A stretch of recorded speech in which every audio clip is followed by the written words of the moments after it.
Isang nakakagulat na pangyayari ang yumanig sa showbiz noong March 4, 2020 nang tambangan ng mga hindi pa nakikilalang salarin ang van ng kapamilya aktres na si Kim Chiu sa Katipunan Avenue, Quezon City. Bandang alas 6 ng umaga, papunta sana si Kim sa taping ng kanyang teleserye na The Love Thai Woman nang biglang may dalawang lalaking sakay ng motorsiklo ang nagpaputok ng baril sa kanyang bulletproof van. Tumama ang 6 hanggang 8 bala sa gilid at windshield ng sasakyan.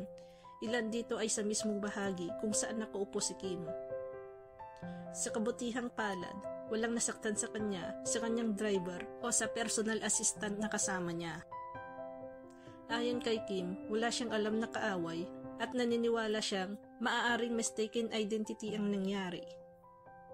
Sa kanyang post, sinabi niya, "Hanggang ngayon, nanginginig pa rin ako at paulit-ulit kong naiisip kung paano kung tinamaan ako." Nagpasalamat din siya sa Diyos dahil buhay silang tatlo. Pagkatapos ng insidente, agad na nagsagawa ng investigasyon ang Quezon City Police District at bumuo ng Special Task Group. Nakita sa CCTV ang dalawang lalaking sakay ng motorsiklo na mabilis na tumakas matapos ang pamamaril. Ngunit hanggang ngayon, wala pa rin nahuhuli o natukoy na motibo.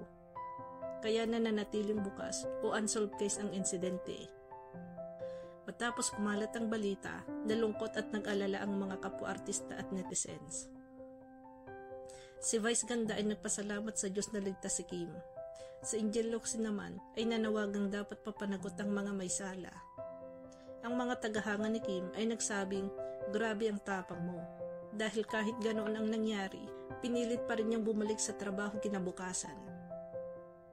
Kahit may trauma, ipinakita ni Kim ang lakas ng loob at profesionalismo. Sinabi niya, "Buhay pa ako, kaya pagpapatuloy ko ang ginagawa kong mahal ko."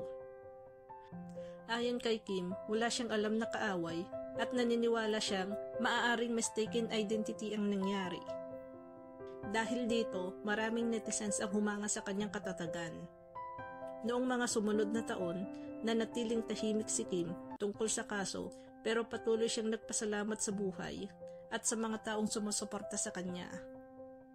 Ngayong 2025, ibinahagi niya sa isang panayam na patuloy siyang nagdarasal at piniling magpatawad at mag-move on kahit hindi pa nare-resolba ang kaso.